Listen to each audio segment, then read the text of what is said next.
পশ্চিমবঙ্গে দুষ্কৃতী রাজ চলছে। মালদায় তৃণমূল কংগ্রেস কাউন্সিলর হত্যার প্রসঙ্গে অভিযোগ রাজ্য বিজেপি সভাপতি তথা কেন্দ্রীয় প্রতিমন্ত্রী ডক্টর সুকান্ত মজুমদারের।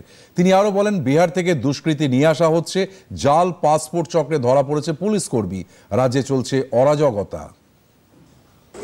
বিহার থেকে দুষ্কৃতী আসছে, দুষ্কৃতীরা ভাড়া করে নিয়ে এসছে কে? তৃণমূল কংগ্রেসের কোনো নেতা ভাড়া করে নিয়ে এসছে। তা আমরা বলছি না, বাবলা সরকারের স্ত্রী বলছে যে আমার স্বামীর খুন হয়েছে গোষ্ঠীদ্বন্দ্বের জন্য।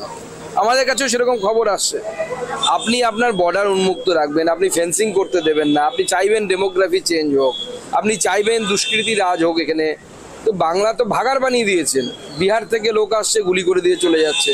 বাংলাদেশ থেকে জঙ্গি আসছে, পশ্চিমবঙ্গে আসছে। আধার কার্ড তৈরি করছে, 15,000 টাকা ফেলুন, আধার কার্ড, ভোটার কার্ড, আপনার পুলিশ অ্যারেস্ট হচ্ছে। আপনার মুখ্যমন্ত্রী কোন লজ্জাটাও কি নেই ওনার, বা মুখ্যমন্ত্রী দলের লোকেদের লজ্জা আছে কিনা আমরা বুঝতে পারছি না। যেখানে আপনার পুলিশের প্রাক্তন একজন অফিসারকে অ্যারেস্ট করেছে, একজন থানার প্রধানকে অ্যারেস্ট করেছে, আইসিকে অ্যারেস্ট। কিন্তু এটা দুর্ভাগ্যের যে নিজেদের ব্যর্থতা ঢাকার জন্য আপনি অন্যের দোষ